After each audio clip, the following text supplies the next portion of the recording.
Welcome back to Talkin' Shit, where we are talking all sorts of shit. Schitt's Creek, that is. I'm Jess Sterling, here to bring up Season 2, Episode 5, Bob's Bagels of Schitt's Creek. Weird order, but you know, it's been a day. I'm here with someone who loves a hypothetical business plan. Stuart, how are you? I'm good. I can say with complete certainty that I see literally nothing but potential in this podcast. So that's all good, right? That's what all our reviews say. Yes. Nothing but potential with those two.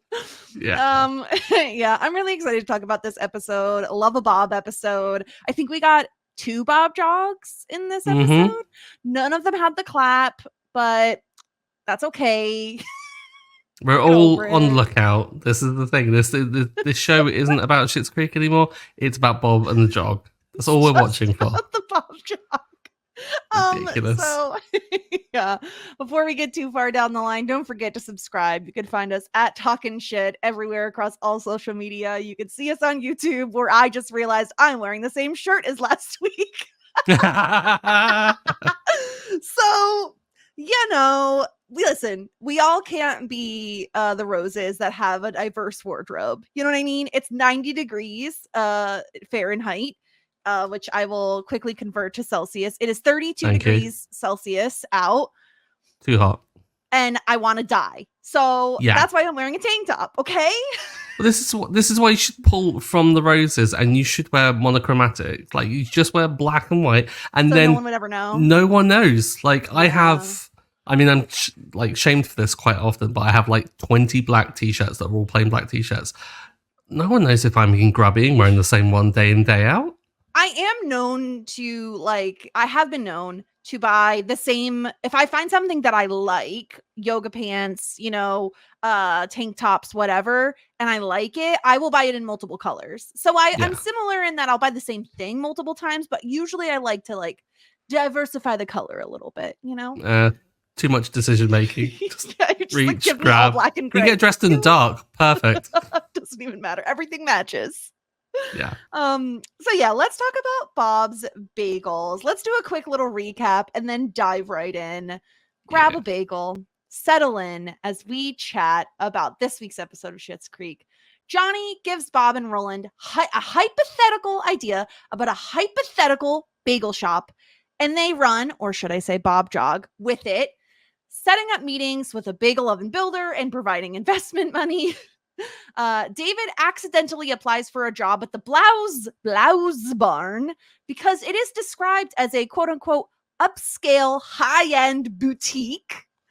The owner, Wendy, remembers him and needs proof that he could work with customers. So his chauffeur, Stevie, is roped into buying a blouse from David at the store. Moira has another chance to show her maternal side when Alexis is bedridden from a cold. Shockingly, Moira delivers medicine to Alexis, who's already being comforted by Mutt with some chicken soup. Regardless, it's super cute, and we love to see it. And that's our episode. Stuart. Jessica.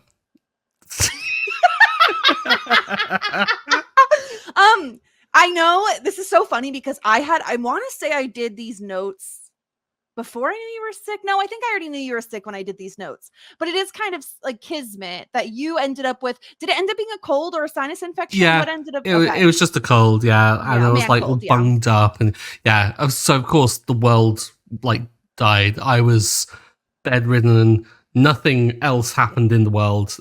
We ignored the elections, the debates, and all the world events that are going on.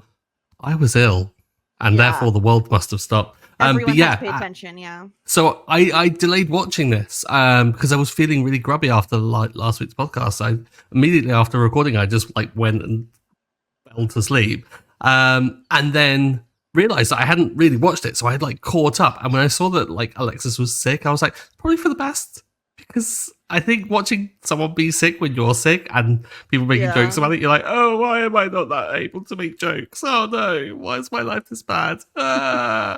Yeah, I liked watching Alexis be sick just because the Dad, can you bring me some juice? It's so, and the fact that at one point she fell asleep with her head at the end of the bed. Also, Yeah, it just felt right. it was one of those, you can tell that she's having one of those like fevery kind of like illnesses where you can never get comfortable, but the moment you do find that brief moment of just like, oh, actually this is kind of somewhat tolerable, you're like, boom, asleep, and you like just absolutely lie until where you you're lay. woken up by Moira screaming your name to make sure you're still alive, but she won't check in, she won't open the door. Can't have her getting sick. Moira ahead of the game here, like understanding how airborne viruses transfer and things, like mask up. Yeah, and not only was Moira very smart about that, but then later when she actually is comforting Alexis, I love how she makes Alexis wear a mask. She's like, no, you cannot be in bed with me without a mask on. Incredible work from Moira. This did come out pre-COVID, didn't it? Yeah, it is. Yeah. I'm not being. Yeah, because I've the lost show all ended, sense of time. No, the show ended during COVID, so that's the easiest way to like remember. Yeah. But yeah, I loved seeing Moira's maternal side come out a little bit here, because you have to imagine that anytime the kids got sick when they had a ton of money, they probably had like at-home nurses and doctors coming to visit and other people to take care of the kids while Moira flitted off and did whatever she wanted. And now they don't have that. And I think because they don't have that, Moira's like, oh my gosh, we're poor and my child is sick. Does that mean she just dies? Like, what actually happens? I mean, the reality of capitalism and healthcare overseas. Luckily, they're in freaking Canada. So, you know, at least they have that going for them. If they were in America, Alexis would have been smacked with like a couple $1,000 bill or something. Ooh. Jeez. Yeah. Just for a cold? That's ridiculous. Oh, no, I'm definitely exaggerating, but still, it is ridiculous. Yeah. Depends on where you go. If you've been to like an urgent care, do you all have like urgent care? Do you know what that is? Yeah, like we've got accident emergency, yeah. Well, wait, no. Urgent care isn't the same as like an emergency room. Oh, okay. So an emergency room is like a formal emergency room in a hospital. Urgent care is like if you're sick, but you don't want to, but it's like, oh, I have strep throat, or I have something that I'm like, I probably know what it is. I don't want to pay whatever the doctor is going to cost. And I just want to go and get it over with. I don't want to try to make a doctor's appointment. You just go to urgent care. You see some like generic doctor, nurse, whatever. Like I've gone for a few different reasons. That's what urgent care is. But sometimes it still ends up being expensive. It doesn't matter. And you're around all these sick people and it's gross. Yeah. But poor Alexis. I will give credit to Mutt. I don't always do this and don't get used to it. He did bring her chicken soup, which was very kind. I don't know if he made it himself. Does he even have a stove or an oven in the barn? Must do. Have we seen one? I don't think we have. I get the sense that his like living area is kind of like this open plan living area kitchen, and that he doesn't strike me as someone that wouldn't have a stove. Like I imagine that he's probably got one of those wood burning ovens that is like constantly going. Maybe he cooks over an open fire, which makes it even more incredible that he made chicken soup for her. Maybe, but I mean, it's a very lovely gesture from Mutt. I was like very surprised because we've been down on Mutt for a while, and last week I was like, I'm going to give him his flowers when he deserves them. Kind of earned them again this episode as well, because I think without Mutt turning up with the chicken soup, I don't think the maternal instinct from Moira would have really come to the surface, because I think most of it came from an aspect of jealousy almost, and that kind of like made it bubble, and she was like, no, she's my daughter, I must care for her. And oh gosh. Yeah, I like that Moira walks in on her eating the chicken soup and she's like, oh, well, I guess this medicine I got you is really for nothing. I'll just throw it away. Yeah, it is really cute. And I know we've said this before. I really like when they pair up the different characters, right? Like we don't get a ton of Alexis Moira stuff all the time. So I like seeing that side of things. You know what I mean? I feel like Moira and David are the two that we would easily put together more often. Yeah. And I like seeing Moira be like, she does care, but she also doesn't want to be in the same room as Alexis. Yeah. Healthy boundaries. She's established them and she's not going to go over them just because it's her daughter. Yeah, exactly. But I love the fact that we've got a little bit of embellishment of their kind of relationship, because what with Moira not knowing her middle name, there was an assumption that like maybe Moira didn't get on with Alexis a little bit, and it's nice seeing them actually kind of bond and tell the story at the end, which was started out and you're like, oh god, where's she going with this? But it turned out to be actually rather sweet. That really kind of like warmed my heart a little bit. I was like, Moira can be lovely when she really wants to, and she just has to really want to. Yeah, that's the thing. She doesn't give it away freely. It comes on her terms, doesn't it? Yeah, she's very much like a cat, right? Like you have to earn her love. She's not she's not a puppy. She's not just gonna like immediately warm to you. Like I feel like Johnny and Alexis are a bit more warm right off the bat, and David and Moira are a bit more like you have to earn their love. I get the sense that maybe Johnny and Alexis had a bit more of a direct relationship previously, because it would have constantly been money and like turning up and being like, exactly, like that. So I think they would probably at least he'd have been keeping tabs on her a little bit more, maybe, in terms of like what she's up to. Whereas Moira, I think, the maid would have been dealing with that.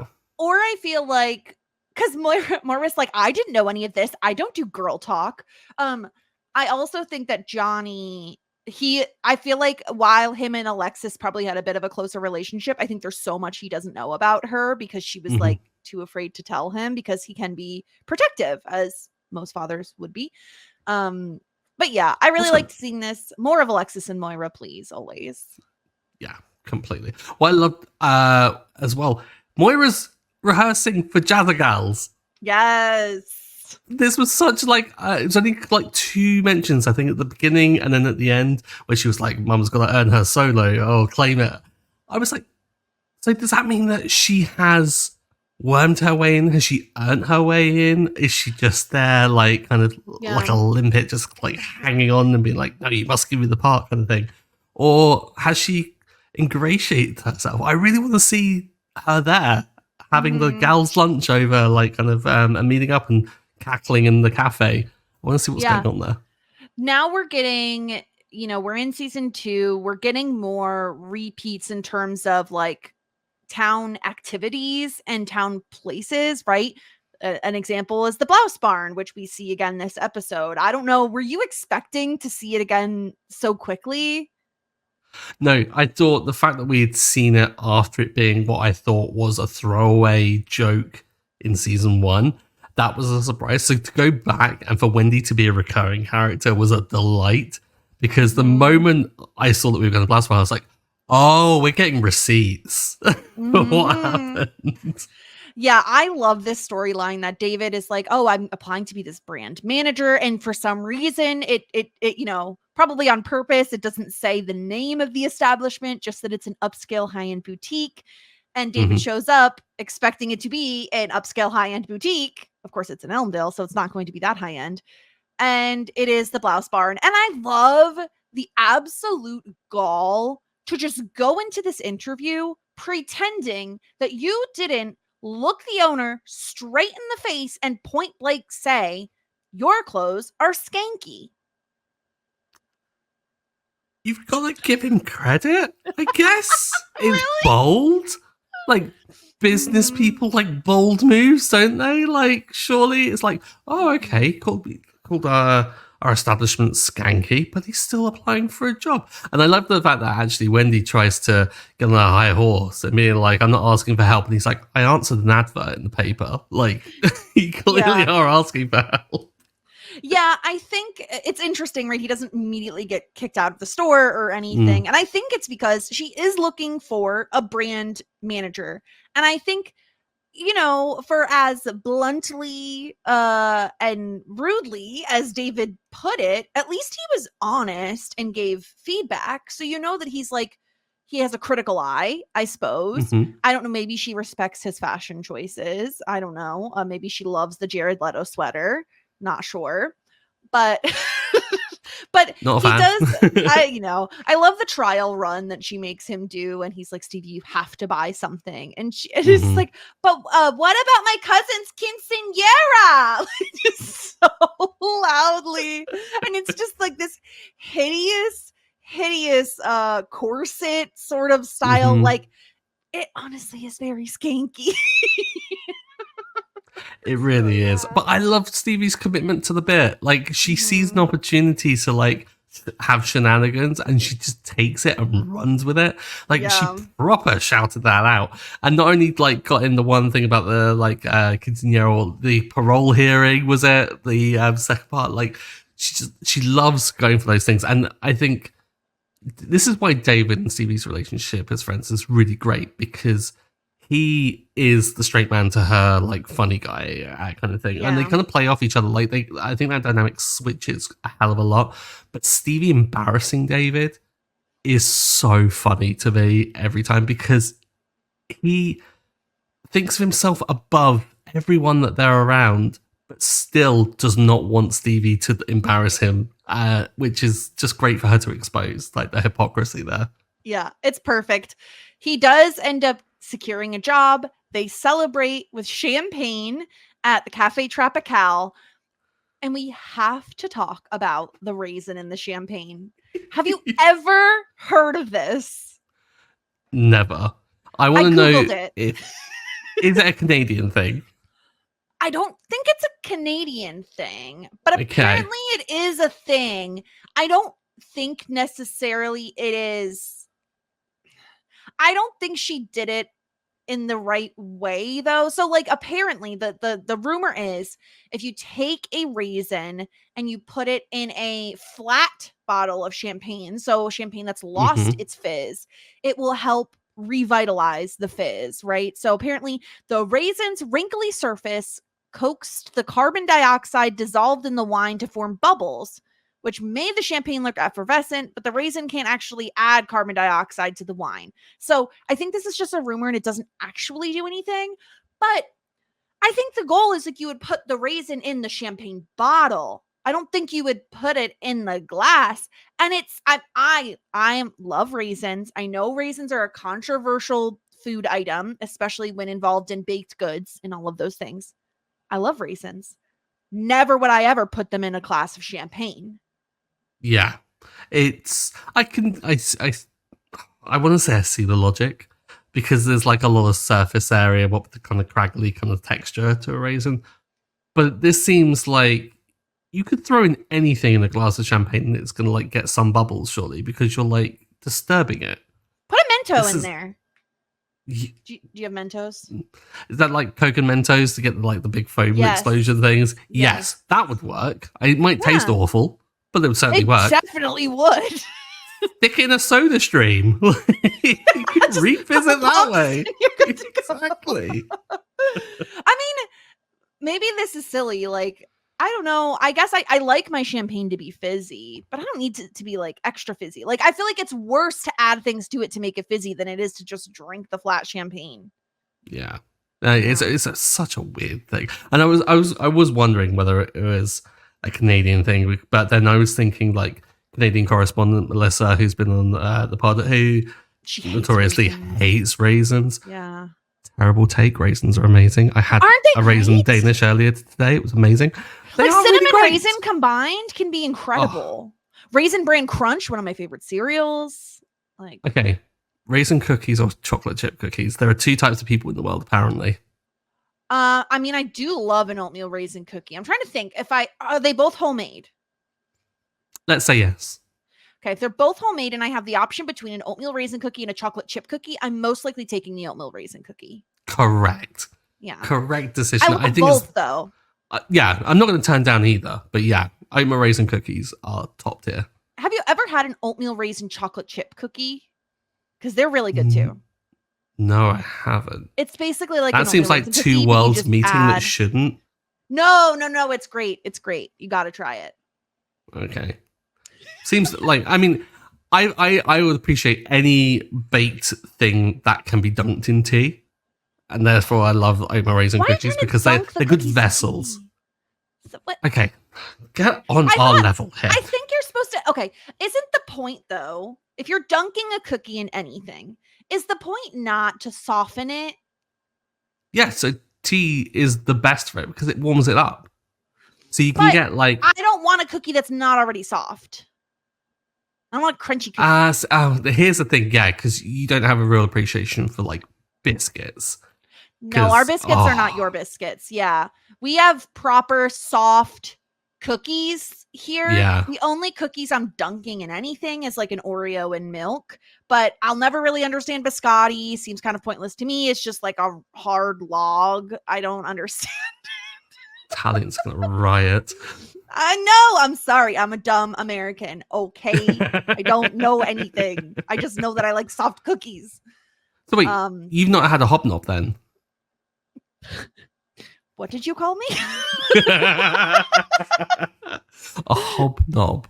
A hobnob. I don't know. Hobnob. I don't know what a hobnob. It's like an OT. It's like an OT biscuit. Like it's also apparently a luxury brand. Okay. What biscuit? I don't know. But yeah, hobnob. They come hobnob is like a phrase, isn't it? Isn't it like, oh, you're hobnobbing with people? Like I think you're like sucking up to people as like hobnobbing, isn't it? I mean, our language, we use words for multiple things. Well, yeah, you said bunged up or something earlier, which bunged up. Do you not get bunged? Do you not say bunged up when you're feeling ill? We say we're stuffy or congested is like the words I would use. If my nose was clogged, I would say stuffy or congested. I'm stuffy. I'm bunged up. Ugh. Bunged up because you can say it when you are bunged up and it sounds it's like I'm bunged up. Like, oh yeah, you're like, I'm bunged up. Exactly. You can't just go, I have congestion. Like that's just like boring. Congestion sounds terrible. Yeah. Terrible. No, it's not as fun. Bunged up. No, so we don't have hobnobs, but are they okay? So they look, maybe they're not though. They kind of look similar to what are those cookies that you put on top of your like coffee or tea? It's like a German thing. Stroopwafels. Netherlands, but yes. Sorry. More of a stroopwafel's more of like a wafer. Oh god, I really want a stroopwafel now. I love stroopwafels. Yeah, like so big mug of tea, stick it over, let it warm up, get gooey, and then you break it apart. Yeah. And you get the toffee pull, like a cheese pull, but with toffee. Oh, yeah. Except swap the tea for coffee and I'm in. Yeah. Why would you ruin everything? Story of my life. All right. We're on the topic of food anyway. Let's talk bagels. I love this entire situation of Johnny is giving them a hypothetical idea because they're making fun of him, basically saying you're not doing anything. You're just sitting at a desk all day. And he said, well, theoretically, we could use a bagel shop. Johnny used to eat a bagel every single day at his office. That's a lot of bagels. Like, I love a bagel, but a daily bagel? Well, this is a thing, because he would have been, like, in the city and stuff. And so it would be, like, I imagine, like, a big bagel, like, not one of the ones that you, like, toast up at home that you can buy in packs and things like that. It'd be one from, like, a bagel place or a deli or something. So it'd be, like, hefty, I imagine. And also, I've seen the amount of cream cheese that North Americans put on their bagels. Oh, boy, it's so much. Like, would you like some bagel with your cream cheese? It's wild. Listen, half the like reason to get a bagel is as a vessel for the cream cheese. Obviously, it depends on where you live. As a New Yorker, I do live upstate, but as someone who lives in the state of New York, I can confirm downstate bagels, literally the best bagels that exist.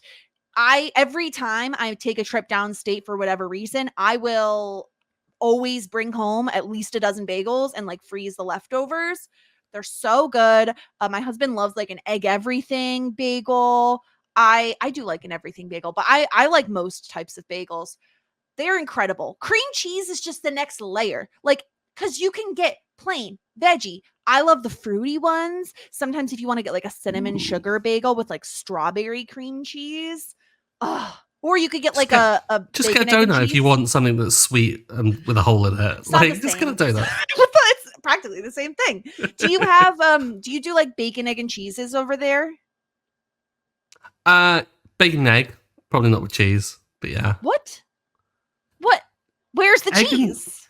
I'm not a fan of egg and cheese. It's so probably me being the weird one here, but egg and cheese. Don't add cheese. What? No. Omelets? I'm so confused right now. I'm sure people do. I'm not a fan. But yeah, we have like bagel culture isn't like a huge thing over here though. Weirdly though, I did live down the road from two of the supposed oldest bagel shops that were in London that were literally their like next door or like Are they a shop away from competitors? each Did they other. have a And rivalry? competitors, and they've been open for ages, and over like the last like spring, one of them just randomly shut, and they're open 24/7, and they've never shut in like decades. And there was all this controversy about what was going on. Turns out it was a family rift that was going on. No one knew who actually technically owned it, because it's one of those like old school family businesses. No. Yeah, bagel drama here in London. But other than those two spots and probably some others, some London foodies are probably going to like jump on me for being totally wrong here. But we don't have a huge bagel kind of culture as like kind of New Yorkers do, of course. But so that with that, we don't really have them in loads of different cafes and things. So we don't. Yeah. There's not a great variety. But salmon bagels. Oh, yeah. Okay, I have a question. Like, the bagel is salmon flavored, or there's salmon on a bagel? There's salmon on a bagel with the cream cheese. Okay, so lox. Lox, You don't yeah. call them lox. Okay. Yeah. Probably. I don't know that I've ever had lox. I know it's a thing. I'm a big fish person. And like first thing in the morning, I'm not like, I could go for some fish, you know? Terrible behavior. I say this Some as a bagels. British person. Oh, so good. So Johnny brings up this bagel idea, and immediately Bob and Roland are all in on this. Bob goes to the, like, he gets a man who is going to build a bagel oven and like quit his job to do this. Unhinged, unheard of behavior. People love writing Johnny checks. Seriously. He writes him a check right away, bing, bang, boom, and Johnny looks at it, he like tucks it away. Do we think it was $2,000? Because he did say like he set up Rose Video with $2,000 in a dream. I did wonder, because I was thinking, okay, he would have set up like Rose Video in like maybe the late 70s, early 80s. So we've got to adjust for inflation. But then I'm also considering the Schitt's Creek of it all. I wonder if inflation has actually affected Schitt's Creek at all. So maybe 2,000 is still the going rate. But Johnny turns it down, but then looks at it and looks surprised. Like he's almost like he kind of does the big eyes kind of react. So I imagine like it's $2,000 or more, surely. It's money that Johnny can't turn down. Certainly. And that's the thing. So I'm like, okay, did he cash it though? Because I feel like if you cash it, then you're kind of like, okay, we're going through with the bagel plan. And I love, this is all a hypothetical situation. Like there's no location. They're not doing anything yet. It also feels like it would be competition with Cafe Tropical, which potentially, you don't want to upset. But I mean, is Cafe Tropical going to stick around if Twyla's putting raisins in the champagne? Not too sure. She does that all the time. Like, you know why? You know why the champagne is flat? The last time people ordered 2 glasses of champagne was like 3 weeks ago. And that bottle's just been open the whole time.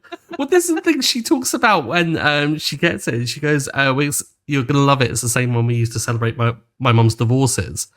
And the way she said it and the way that it came out flat made me think that it's the same bottle that has been used for all the divorces, and they just bring it back out every time for like a new glass. Oh. So maybe it is. Maybe it is this like such cheap champagne. Like you don't need to get like you could buy like $8 champagne. Like there is. Is it champagne though?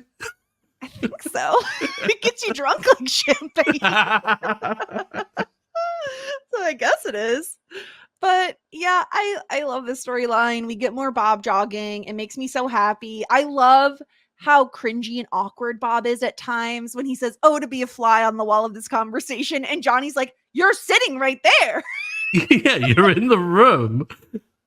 I thought the way in which Bob and Roland getting on, like laughing up a riot, and then when Johnny comes in and kind of disrupts that dynamic was really so awkward, because I think like you've all been there where someone's like in the space and you need to sit down or something. You're like, can you just move? And you don't want to be rude about it, but you got to be like, but I do need to like sit there to like shift. And then Roland almost bullies Johnny in a way, like really kind of goes in quite hard. Taking the piss out of him, really.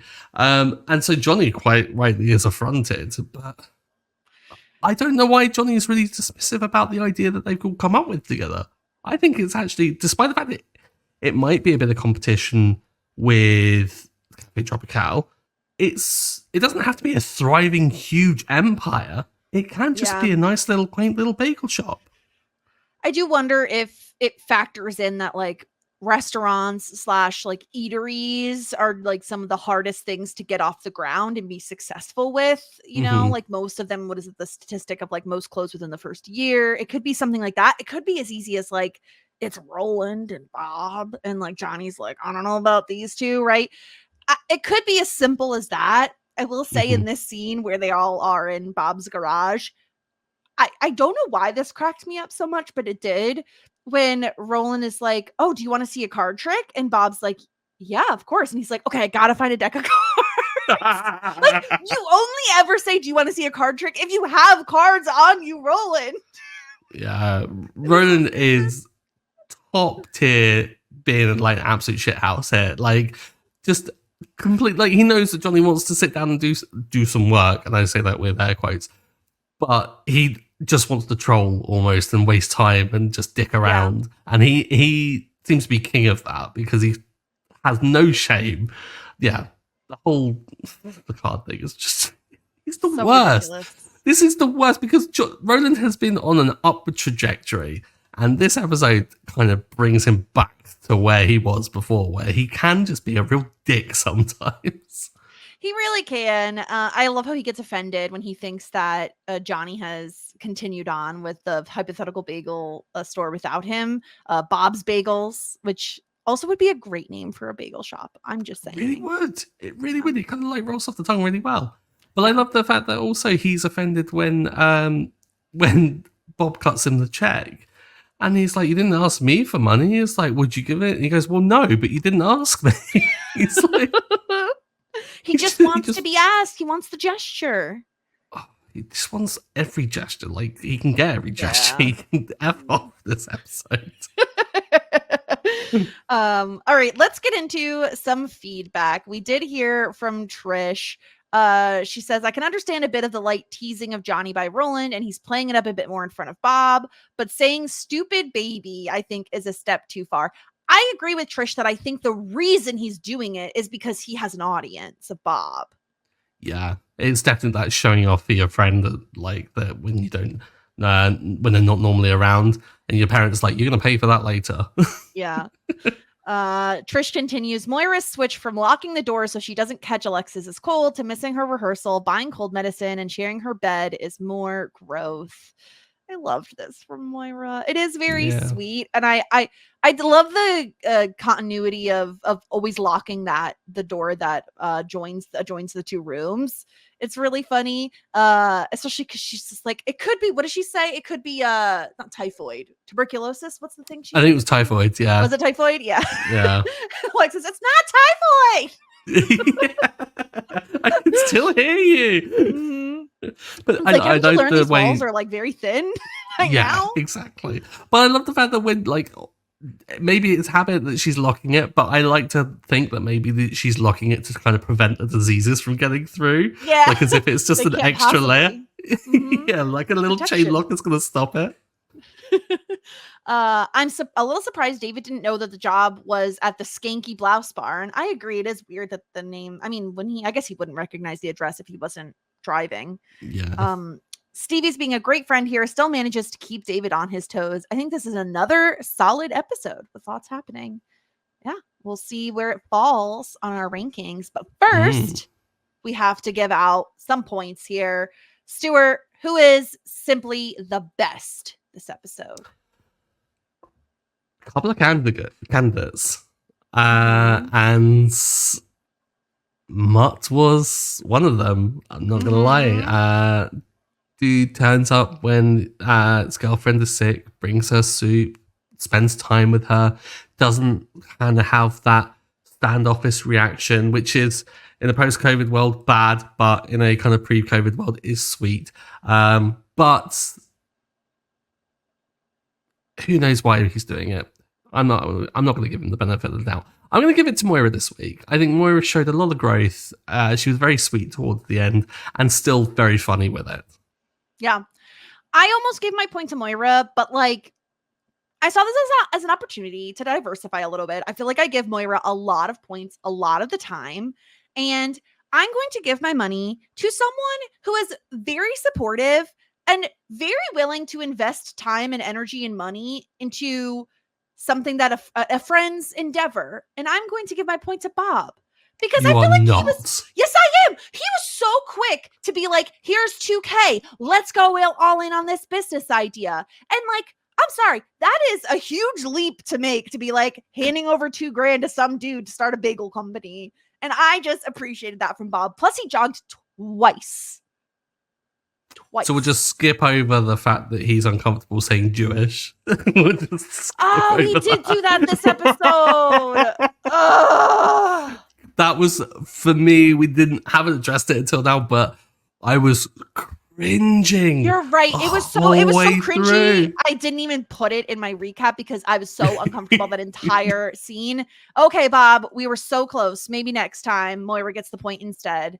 I totally forgot about that, and now I'm sad because I really wanted to give Bob the point. Oh, Bob, why'd you have to do that, man? Why'd you have to do that? Trust the audience. The audience are telling us that Bob is problematic, and I'm here to agree with them. All right.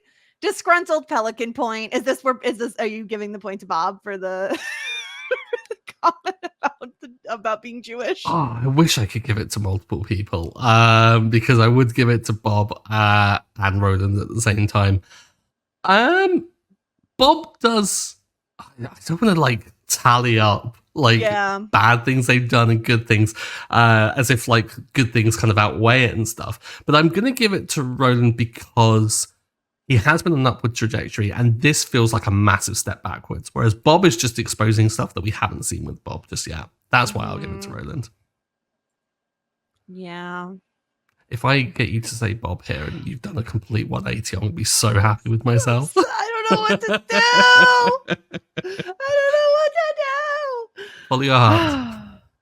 I'll give it to Mutt. Bob. I'll give it to Mutt doesn't even deserve it this episode. I can't in good conscience do that. No, it should be Bob. He did a bad thing, and you already penalized Roland for his behavior. So I guess I'll penalize Bob, even though he did jog twice, and it made me so happy. I really can't explain why the Bob jog makes me as happy as it does, but every time I see him do it, I if I would look in a mirror, I know I'm smiling. Well, I guess you could tell you're smiling without looking in the mirror, but I just love doing it. It's been a hard day, okay? I love it. Just you're going, oh, I need to find a mirror. I don't know if I'm enjoying myself. So dumb. That's so stupid. Anyway, those are the points. I'm sad. Okay, well, unfortunately, we don't have a fun Moira wig this week. No wig watch, which brings us to the rankings. We have our hot shit category, which has Finding David and Estate Sale. Full Bouquet has Family Dinner, and Love That Journey for Me has Jazzagals. So, Bob's Bagels. Stuart, what do you think about this one? I feel like I'm trying to think. The Blouse Barn storyline is fun. The Alexis is sick storyline is like very cute and endearing with the Moira and Alexis stuff. And I really enjoy the Bob's Bagel storyline. I feel like I enjoy it less remembering the Bob and not being able to say the word Jewish situation. But I still think it's a pretty fun storyline. Where are your vibes on this one? Yeah, not a bad episode at all. Actually, quite a good one. Not the laugh riot that we've had from previous ones. Mm-hmm. I'm kind of leaning lower end of Full Bouquet, maybe top end of Love That Journey for me. What about you? I'm leaning in the same direction. I think I really do enjoy it, and I really like. I think the Alexis and Moira stuff pulls it up for me, because it is growth for her character and it's adorable. And when someone is sick, it is kind of always a little bit of a silly storyline. And I think that Annie Murphy does a really good job at playing a sick person. Yeah. She's like so excellent at it. She's like, my throat's all scratchy. Yeah. I think we could give Annie Murphy more flowers. Like, she's been killing it this season. Mm-hmm. Like, I've been really hard on her for like the whole physical comedy that she did with like the bike, and then the whole kind of the way in which she was saying like we slept together in like the first episode. But I think like with this, she's really showing a kind of breadth of how she can bring comedy to this role. I don't know if he's freaking amazing. All right. I'm thinking I'm going to put I think lower end of Flo Bouquet feels right. I think that's this right. One. Yeah. Okay. So let's leave that there. We're looking at a fairly balanced tier ranking right now. It's looking more balanced than when we potentially had 3 in hot shit before we readjusted some things. And I was worried about where we were going to go. Yeah. Listen, we like what we like, okay? Yeah. So don't hate us for liking stuff. Yeah, stop being haters. We say to literally no one who thinks that. Yeah. Okay, this is where we stand. That's our updated episode ranking. And that was our episode. Stuart, do you want to know what next episode is titled? I do. Okay, you're going to like this one. It is Moira versus Town Council. Oh. Is this like she going up against policy or something? Like she running? No, she can't. If it's versus, it can't be like running for anything. Or maybe it is. I don't know. Some disagreement somewhere. Mm-hmm. Is she going to go to court? Are we going to see court outfits from Moira? Court outfits. I need it. I feel like if you had watched Parks and Recreation, you'd have much more of an appreciation for a town council. Maybe. I mean, it probably is the case. I couldn't really comment. I haven't seen it. I don't understand why you haven't watched. I feel like I have in like GIF and clip form. Like I've referenced it in this episode. The whole money, but you've please. just seen the GIF a bunch. That's it. That's all the thing that you've seen. No, I'm a secret fan. Just don't be suspicious. Do you know 5,000 candles in the stop trying to make the references. Do you know what 5,000 candles in the wind is? No idea. See? Do you know the amazingness of a miniature horse? I know miniature horses are great, but I don't know what relevance that is. Exactly. We need to start a petition for Stuart to watch Parks and Recreation. That's all I'm saying. Anyway, that's all for this week. Until next week, we have season 2, episode 6, Moira versus the Town Council coming up. I'm really excited for that. You know where to find us. It's always the same spots. If you want to send us an email, please do. We love getting email feedback. Also, we got a few YouTube comments and it made us so happy. So continue doing that too. It's really lovely to engage with literally anybody who listens to anything, because otherwise we're pretty much just talking like to each other, but also into a void. So, you know. It always reassures us that we aren't just like doing this just to like talking to a void. But yeah, no, we really do appreciate anything. And also any reviews as well. Having those reviews really does help with like the algos. We'll read a review on here. We'll take a page out of Crying Laughing. If you listen to the Crying Laughing podcast, first of all, you should if you're not, because I love Ariel and Amanda so much. But we're gonna take a page out of their book, and if you give us a 5-star review, I'll read it on air no matter what it says. That feels like I'm asking for trouble. Watch me submit a 5-star review just with a glowing reference for myself. Stuart is so great. Just Stuart. He's so knowledgeable about Parks and Rec. Who's that dumb American he talks to? Who doesn't like biscuits? Anyway, we'll be back next week with season 2, episode 6. Until then, warmest wishes. And best regards? Wait, is it warmest regards? How are we 2 seasons in and I still can't get it? Okay, let me try it again. I'm leaving all this in. Okay. Oh, yeah. Warmest regards. And best wishes.